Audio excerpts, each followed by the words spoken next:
Hello and welcome back to episode 2 of our Halloween special.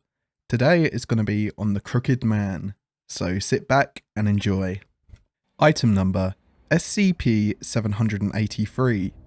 Object Class Keter. Personnel must monitor the town of Tembe and continue to develop the entity's profile. Its victims are to be retrieved, incinerated and catalogued in this file. Update. Due to recent events, a stronger Foundation presence has been determined to be necessary for the containment of SCP-783 and its related phenomena. An ancillary building near the local hospital as well as 2 domiciles have been commandeered from the locals for Foundation use. Description: SCP-783 is a hostile entity currently preying upon the residents of Tembe, a rural hamlet in Oxfordshire, England.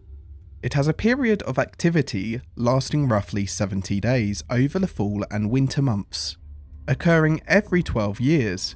It exclusively attacks those who are alone and indoors after sunset. Buildings housing SCP-783's current target will experience a steady degradation of their structural integrity. Outwardly, this is visible as faults and breaks on the outer facade, which lend affected structures an angled or crooked appearance.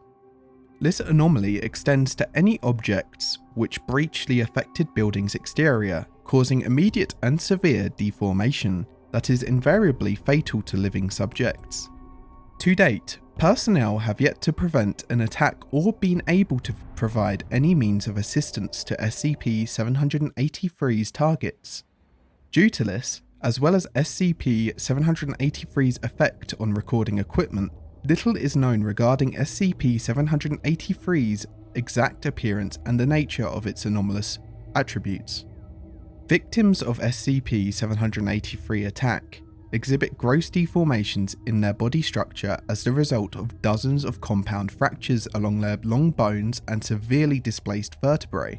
These are healed via the rapid generation of excessive cartilage and osseous tissue. Victims display hyperelasticity of their epidermis and musculature to accommodate the extra tissue, with one subject's forearm extending over 2.4 meters and another having a recorded height of 12.5 meters. The end result of this malformation and elongation are subjects who visually present as being wholly serrated or gnarled. Despite the nature of these injuries, most victims are alive after the cessation of an SCP-783 attack, though they often suffer full body paralysis or remain in a persistent vegetative state. 27 living specimens have been acquired and placed on life support. They are held in a wing of the local hospital requisitioned for Foundation use. The residents of Tembe are aware of the existence of SCP-783, though speaking of it publicly is considered taboo. Researchers have documented a playground song shared among local youths regarding the anomaly. The playground song is, "There lived a crooked man who made a crooked deal. He kept a crooked cane and is catching crooked krill. He stole a crooked child who cried a crooked squeal, and that crooked little man was broken on the wheel." Observation. Incident log appended. A month prior to SCP-783's current period of activity, D209 was selected from a group of volunteers to live in a Foundation-owned property in Tembe. Audio/video recording equipment was installed throughout the house for observation purposes. The following was recorded on the 43rd day of his stay. Video log. 10:34 PM. D209 is lying upright in bed reading a novel in the second floor bedroom. Live feed experiences a jagged vertical distortion in its display. This begins on the left of the frame, near the front door, and crosses over to the right side towards the hallway. It lasts approximately 23 seconds in the living room. In the first floor hallway, floodlights from the window opposing the camera are obscured by something entering the hallway. A similar distortion effect occurs center frame, masking the object. The image quality further degrades before ceasing transmission. In the second floor bedroom, D209 jerks upright, alert, claims to hear a slow prolonged scratching sound coming from the first floor. he begins to get out of bed. Note: SCP-783 manifestation confirmed. Visual distortion taken to be an indicator of SCP-783's physical placement within the house. On the second floor staircase, image becomes wavy and distorted, movement can be seen, though the interference is such that no details can be made out. On the second floor bedroom, slow deliberate footsteps can be heard ascending the stairs. D209 attempts to open the window and escape to no avail. In the second floor bedroom, D209 procures a small lamp from the nightstand and makes several attempts to smash through the window. On the second floor hallway, sudden video corruption affects the feed as SCP-783 moves directly in front of the camera. The image resolves over the span of 33 seconds as it moves farther down the hall. At this point, the only affected area on the recording is immediately outside the bedroom. In the second floor bedroom, D209 freezes. A knock is heard at the door. In the second floor bedroom, D209 approaches the door, wielding the lamp as a cudgel. He asks for the individual at the door to identify themselves, receiving no response. He then asks Control if any personnel were able to gain entry, observing personnel maintain radio silence. D209 braces himself and grasps the doorknob with his free hand. D209 throws the door open. Note: a loud snapping sound is heard throughout the house. All light bulbs on the premises burst simultaneously, including floodlights focused on the property. In the second floor bathroom, once the camera adjusts to low light conditions, SCP-783 comes into view. It is near the open door to the hallway, motionless. In the second floor bedroom, D209 is screaming, clutching his right arm. It has been fractured just above the elbow and dangles freely. It is observed to swiftly harden, presumably due to rapid bone growth. D209 shouts his intent to escape with his life and charges from the room. In the second floor hallway, as D209 runs past the bathroom, a loud snapping noise is heard. D209 falls to the ground and screams for assistance. He reports that his leg had been broken. Note: video corruption instantly begins to affect the kitchen as the sound is made, ceasing in the bathroom. In the second floor hallway, D209 is able to bring himself to a stand. He displays his right arm for the camera, which had been broken below the elbow. It is angled in the opposite direction from the previous fracture. D209 curses observing personnel, but reports that his pain has mostly subsided. He limps towards the stairs. On the second floor staircase, while trying to navigate the stairs, D209 trips and falls. 12 loud snaps are heard in rapid succession. Upon coming to rest, D209 exhibits several more fractures in various places along each limb. He screams as they are set and spasms on the landing. On the second floor staircase, D209 begins to ambulate. He struggles to crawl, eventually passing out of frame. In the first floor living room, D209 can be seen dragging himself into the room. He strains, moving with great difficulty due to his cumbersome limbs. Each arm is estimated to be over 2 meters in length, with several inflexible brakes that inhibit motion around obstacles. In the first floor kitchen, SCP-783 demanifests. Visual feed clears. In the first floor living room, D209 occupies the majority of the living room. His lower legs stretch out of frame into the hallway. He has a hand on the knob of the front door, but the length of his fingers impairs the dexterity required to manipulate it. A scratching sound is audible in the hallway. D209 expresses distress immediately before being dragged backwards forcibly, and off camera, he begins to scream. Note: SCP-783 and D209 remain in the hallway for the duration of the night. Snapping is heard intermittently. D209 ceases screaming at 4:27. At 5:01 AM, a wet suckling noise can be heard, followed by rapid thumping. Incident 783.1. Concurrent with the noises heard at 5:01 AM during the D209 trial, all 27 living victims in Foundation care went into seizure. Despite the fact that the majority were brain dead or wholly paralysed, they convulsed for several minutes. 2 present researchers were injured during the incident. life support systems for several patients were compromised, killing 5. A vast quantity of earth was disturbed on the outskirts of the town during this time. Update. Personnel tasked with investigating the recent seismic event were met with resistance from Tembe locals, who crowded around an area in a field to the south of town. After a brief exchange, Agent Collins drew her firearm and discharged a round into the air. The crowd dispersed. Several elongated toes were immediately visible protruding from the freshly exposed earth. A dig team was assembled and by the following afternoon had unearthed a mass grave, approximately 5 meters across, containing several dozen nude victims of SCP-783. The bodies were well preserved, yet desiccated. Their number was unable to be immediately ascertained, owing to the fact that they had been piled atop one another. They were oriented head down, with their arms extending deeper into the pit. Furthermore, most of the victims' limbs had become intertwined or knotted around each other, preventing exhumation without the use of sawing instruments. Researcher Singer elected to extract a tissue sample. During this process, the soil beneath him caved and he tumbled into the pit. The body shifted due to his weight. As he struggled to gain footing, the tangle of limbs gave way and he fell out of sight.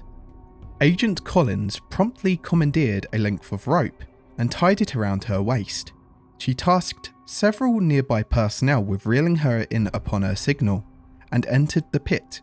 Approximately 20 meters worth of rope was drawn beneath the corpses as Agent Collins descended.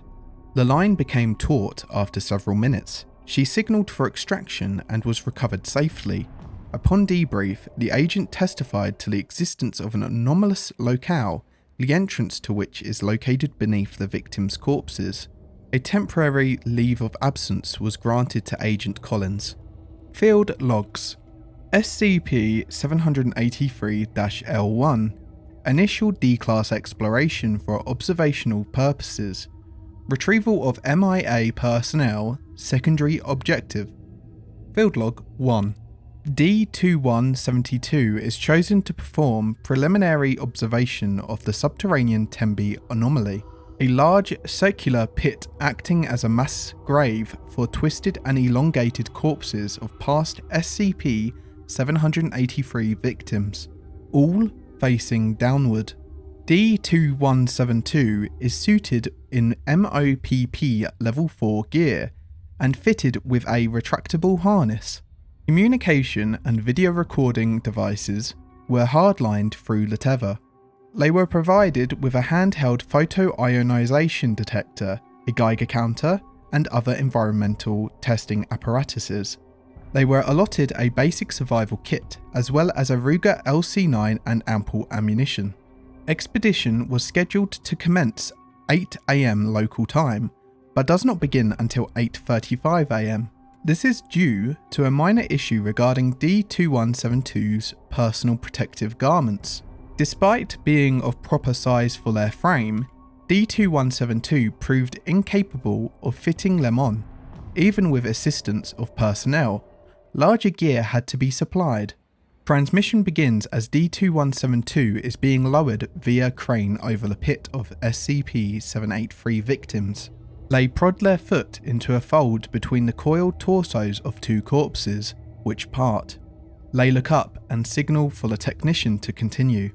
Visual feed reduces in clarity intermittently as limbs and bodies pass close to the lenses. 12 meters of tether are expanded before daylight is completely obscured. D-2172's headlamp activates. Nothing of note can be seen from their position within the knot of corpses. Descent is put on hold when D-2172 begins to thrash. D-2172 becomes insistent that command resume the descent, and at a faster rate. They claim to have felt a hand caressing their back. At 18 meters, D-2172 reports a sense of vertigo and expresses confusion regarding the direction of travel. After a brief discussion with command, it is determined that D-2172 had experienced an inversion of gravity. D-2172 manages to reorient themselves and proceeds to climb upwards from their perspective in order to continue descent. Ambient light levels begin to increase as 20 meters of tether are expended. Daylight can be seen shortly thereafter. An overcast sky is captured as D172 breaks the surface. The surrounding area is partially obscured, however, due to countless elongated arms extending upwards from the mass of corpses, D2172 utilises two of these appendages as leverage in order to fully extricate themselves. They slowly navigate towards solid ground. The area is seen to perfectly replicate the town of Tembley as it exists in baseline reality. D172 is standing in a field on the outskirts of town. To the north is a small stone cottage belonging to a Mr. John Myers, and beyond that, the main road into town. D2172 turns for a panorama shot. Sparsely wooded areas and fields border D2172's location in every other direction, confirming that this replication is absolute for as far as can be seen. Thermal and atmospheric readings match those in baseline. D2172 disengages their harness, with audio-visual feed converted to a wireless stream via a relay device. D2172 is then instructed to use their photoionization detector to take a head sample of the soil. While D2172 is testing the sample, researcher Kester notices an oddity regarding the soil surrounding the mass grave on D2172's end. On playback of the footage, dozens of marks can be seen in the soft earth. The pattern of these markings suggests that they had been created by fingers being drawn through the ground. This is noted by command. D2172 is not informed of this development. D2172 reports that no contaminants have been detected. Command instructs them next to proceed to Myers' cottage, and to remain vigilant for any sign of researcher Singer. D2172 arrives at the cottage and knocks thrice on the door. They pause, awaiting an answer, and then proceed to enter. The cottage appears to be uninhabited. D2172 rummages through the first room, finding nothing of note, and walks into the bedroom. On the wall, over the bed, is a rough sketch done in charcoal. It depicts the upper body of a reclined humanoid figure holding a rod or staff. Its free hand is outstretched above the headrest. D2172 is instructed to approach and inspect the drawing. D2172 is hesitant, professing to feel a great sense of unease while in the drawing's presence. They advance slowly. With each step in its direction comes a decrease in the quality of the video feed, which begins to break up. By the time the drawing is within arm's reach, the video feed is obscured by heavy amounts of static. The audio is drowned out by a shrill whistling noise. Before D2172 can touch the drawing, command orders them to withdraw. They acquiesce and back away. Interference is reduced to nominal levels. D2172 is permitted to exit the premises and explore the village proper. D2172 walks in silence for a few minutes before the road sign for Tembe becomes visible. They travel down a bend in the road, where on the ground they find a single work boot. Picking it up and turning it over in their hands, it becomes clear that it matches those belonging to researcher Singer. D2172 intuits the direction Singer could have been travelling, and points out a nearby home. It is a two-storey dwelling with a sizable front lawn, housing a wych elm. The tree is noticeably dead. The ground around it is littered with broken limbs. The front door of the abode is wide open. D2172 heads towards it. Director Kim, at the time acting as command and overseeing the excursion, requests to be relieved of duty, citing the onset of a debilitating migraine. They are escorted to their quarters by Agent Collins. Researcher Bond steps in for Director Kim. D2172 crosses the foyer and enters the living room. There are signs of previous struggle. The couch is overturned and is a small end table. There is a hole in the wall, in the bottom of the floor. D2172 steps over the shattered remains of a tabletop lamp and into the adjoining kitchen. This room is in a similar state of disarray. Dishes, foodstuffs, and appliances that would have been on the shelves or countertop litter the floor, leading back to the living room. Most of these items have incurred damage, suggesting they had been struck or thrown with considerable force. As D2172 nears the sink, a small pool of blood can be seen on the floor. There is a clear pattern of cast-off splatter on the walls and counter, with long strokes indicating that an assailant delivered several successive blows with a bladed weapon. D2172 kneels to take a sample of the blood, and upon standing, a butcher's block can be seen laying on its side next to the sink. All of the slots are filled safe for the one intended for a meat cleaver. D2172 notes this fact. A series of passive bloodstains lead from D2172's location and towards a door on the far end of the room. The door is heavily pockmarked and scratched, indicating assault. It is found to be locked from the other side. D2172 attempts to kick the door in, but only manages to splinter some wood along the doorframe before becoming winded after 3 attempts. They walk back towards the other end of the kitchen, take a deep breath and charge at the door. D2172 shoulders the door at full speed, breaching it successfully. Their momentum carries them over the door's threshold, where they panic and brace the wall for support in order to stop themselves from falling down a flight of stairs, leading to the basement. D2172 gains their bearings, and is chided for their reckless behaviour. Command instructs them to enter the basement after trying the light switch, which fails to produce a result. They have a brief discussion with Command on the merits of documenting the contents of the basement, and place heavy emphasis on the value of their own life. They are eventually persuaded to continue on threat of being cast adrift. D2172 activates their headlamp. They draw their firearm, disengage the safety, and carefully descend in a low ready stance, hugging the wall opposite the railing. The basement is largely empty. D2172 sweeps the area, and something on the ground in the far corner of the room glints under the light of their headlamp. D2172 approaches and finds the missing meat cleaver wet with blood. They kneel to inspect the cleaver, and upon standing, they notice a 1/4 meter wide hole in the concrete wall, an exhaust vent leading above ground. A piece of fabric is hanging from inside it. Closer inspection reveals it to be a pant leg.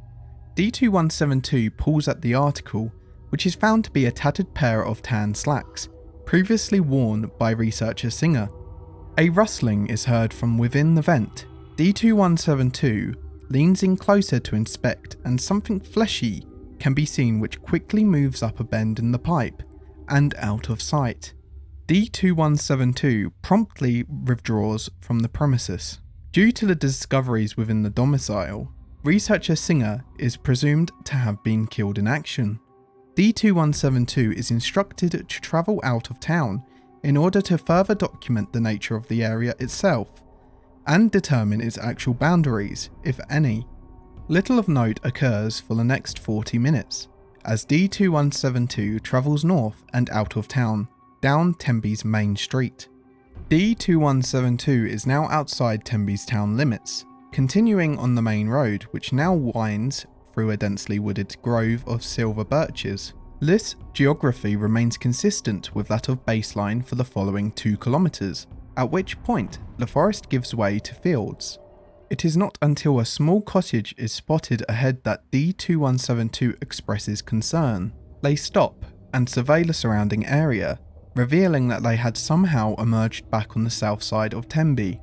D2172 conveys to Command that they cannot see the limbs of SCP-783 victims, which should have been visible extending out of the body pit. They diverge from the path and run towards the expected location of the victims. Upon reaching it, there is a large circular area of overturned soil, and a distinct lack of corpses. There are no signs of D2172's presence here either. A previously discarded sample bag, along with the relay device and accompanying tethered harness, are absent. D2172 begins to panic and is instructed to hold their position while Command decides upon a course of action. Researcher Bond confers with the on-hand technician to confirm the status of D2172's harness. It is relayed that it had not been retracted prematurely, nor had any length of tether been expended since D2172 set aside their harness. After some deliberation, it is determined that D2172 has possibly entered an iterative spatial zone situated adjacent from their original area of entry. It is then decided that exploration beyond this point would best be handled by personnel experienced with excursions of this nature. D2172 is instructed to follow the road back towards the entry point.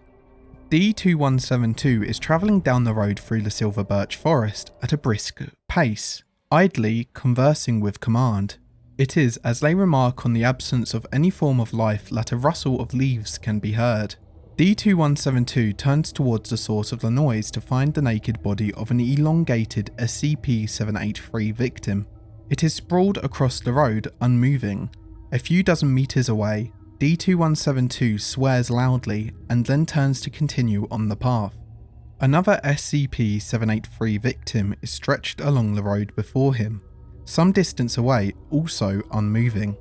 D2172 withdraws their firearm and takes a step towards it. A rustling and snapping sound can then be heard behind D2172, who again turns to face the victim behind them.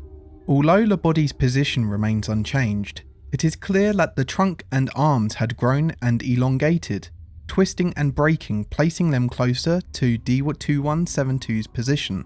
More snapping can be heard once again from behind D2172. They rapidly turn and fire at the SCP-783 victim, barring their path, whose neck had elongated and bent such that it placed their head roughly a meter away from D2172, at eye level. Though several rounds are discharged directly into its face, it elicits no reaction. Snapping can be heard once again from the unobserved victim behind D2172, who absconds from between the entities by running off the road and into the woods. D2172 runs for several minutes eastward, ignoring command's advice to keep the road within view. They eventually stop to catch their breath and recuperate, coming to rest momentarily on a large rock. There is no sign of pursuit from the SCP-783 victims. D2172 uses this opportunity to reload their firearm. Upon holstering it, they take some time to consume an MRE. They consult with command on their relative position and determine the proper direction of travel. A moment is taken to alleviate themselves, and they set off. The trek is largely uneventful over the next 14 minutes. Before D2172 stops, they claim to feel minute vibrations in the ground, coming in short, punctuated bursts. Though they are assured that the sensation may be attributable to the unstable region of space-time in which they are in, something that should not be concerning, they insist on remaining still, listening. They inform command of a muted, thumping noise coinciding with the vibrations. This is not picked up on audio. They advance carefully, again readying their firearm. Off in the far distance, the camera captures a single silver birch tree being lifted vertically out of sight above the tree line. D2172 does not seem to have witnessed it. As command attempts to communicate this to D2172, it comes back down through the treetops, much closer to D2172, and impacts the ground with enough force to shake the ground. It can now be seen that despite its thickness and mottled white coloration, that it is not in fact a birch tree. From D2172's vantage point, it cannot be seen to have any branches, and it extends to a point somewhere above the canopy. D2172 is instructed to approach and physically inspect it. Before they can act upon this, another such object comes down directly next to D2172, knocking them to the ground. Once on their feet, they approach the second object. They pause once, they see the faint impression of ridges and grooves running along the object's side, and opposite of it, a flattish, horny nail plate. D2172 fires at the object and draws blood. It quickly withdraws. A deep, protracted scream emanates from above D2172, who breaks into a run. D2172 runs through the forest, swearing incessantly and begging for some form of assistance or support from command. As they run, more objects crash down around them, seemingly trying to hit D2172 directly. They break from the forest. They are now on the northern outskirts of Tembe. As D2172 hurries to close the distance to town, another of the unidentified objects collides with D2172, knocking them on their back. The object comes to rest beside D2172, taking up the majority of the visual feed.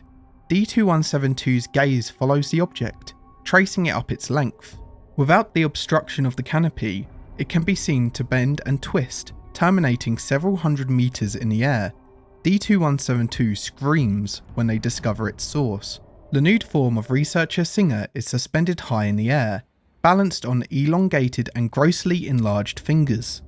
Researcher Bond stands from her position at the control console, doubles over, and proceeds to vomit profusely. A member of medical staff rushes to her side in time to catch her as she falls unconscious. Dr. Peterson elects to take her place at the command console. Agent Collins arrives to help carry researcher Bond to the medical bay, where she is to receive corrective treatment. The Singer creature screams a hollow sound, lifting one finger from somewhere deep within the silver birch grove, felling several trees as they drag it towards D2172. D2172 rolls to their left and out of its path. They withdraw their weapon and fire at Singer, failing to hit their mark. The Singer creature can be seen to lift its left hand slowly, drawing its digits together to grab D2172. D2172 swiftly comes to a stand and runs in the opposite direction. The digits can be heard colliding with one another behind them. They safely reach the main road and do not slow their pace as they follow it south through town. Loud thumping can be heard as the Singer creature ambulates on their digits in pursuit. D2172 narrowly avoids a finger as it sweeps past them to the right, crashing through a chain link fence surrounding one of the houses. Another finger plummets through the roof of an abode ahead of D2172. D2172 swears repeatedly as they come around the bend where they found researcher Singer's boot. They pass the road sign, nearly falling as they trip over their own feet.